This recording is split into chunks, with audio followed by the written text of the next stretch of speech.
Okay, so here's another drawing that I've done. It might be a little messy. Some of the elements may be unclear, but I think it's worth sharing nonetheless. I just put this one together today, and it fits in with, it has to be taken in context with all the other drawings that I've posted on YouTube. And what I was trying to identify was a few things. Number one, my basic kind of experience or theory of magnetic forces is that there are three kind of primary centers of magnetic forces. One is the navel, one is the solar plexus, and then one is the head. And so what I was trying to show was, if this is true, that these are the kind of three primary magnetic centers in the human being, then the question is, how do the magnetic spins, the clockwise and anti-clockwise, how do they more precisely map out both the kind of general magnetic spins as well as the magnetic current flows?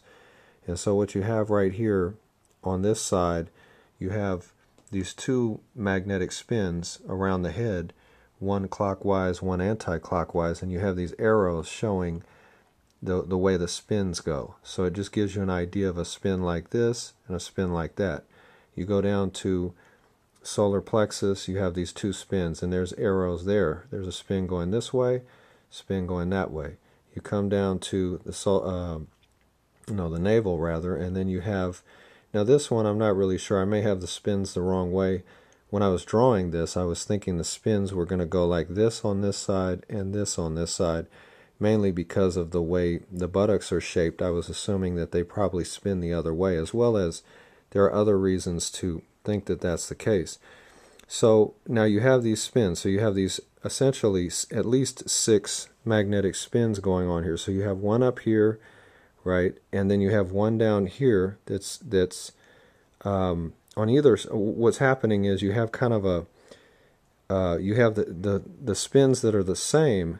They have magnetic current flows that kind of, they create a magnetic current flow pathway. So what you have is what seems to be from the, say, the left leg to the left side of the pelvis up through the right side of the chest to the right side of the head. It seems like you have a magnetic current that kind of flows like this, if you get the idea of what I'm getting at.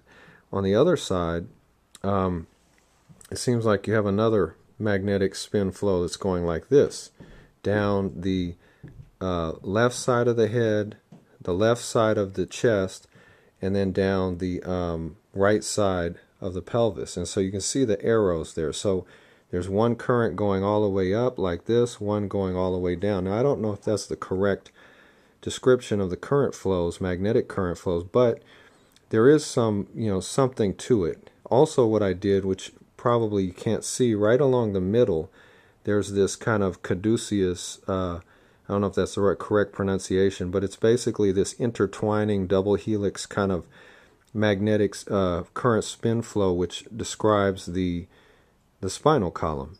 And obviously, as you look at these two spins, they describe the two sides of the head, the face, the two lobes of the brain, etc.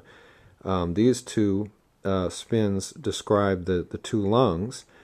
I'm not sure where the ribs fit in there. And then these two spins right here describe the pelvis and the buttocks and so on. But also what you have is, it seems that when you have these spins, one going like this, one going like that, you pull energy down this way through a pathway to produce the arms.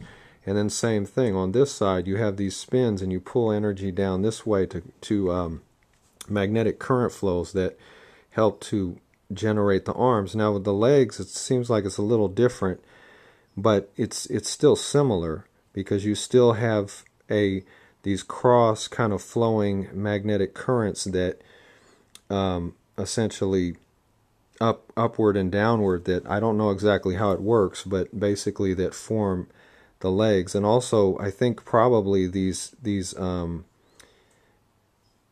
double helix kind of magnetic current flows that I'm showing on the arms and legs are probably a lot tighter, and they're probably clustered around the bones, and they're probably that tight spinning of magnetic currents is probably what produces the bones. Now, another thing that's interesting is, okay, so you have a gap between the magnetic spins of the head and of the chest. So that's where the throat and the arms happen.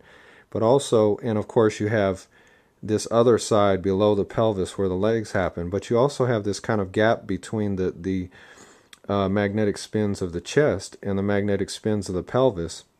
And so it seems like in the abdomen area, there's this kind of clustering of magnetic energy or power. I don't know if it clusters like this on the left and right sides of the body, or if it just kind of gets in the center. I'm not sure, but it might explain why the solar plexus or the navel, that whole region, is called what it is, because what's going to happen is there's going to be a buildup of energy there of different kinds. And I don't know exactly what that means. What kind of energy builds up there? Is that two different kinds of magnetic spin energies? Is that electrons, photons?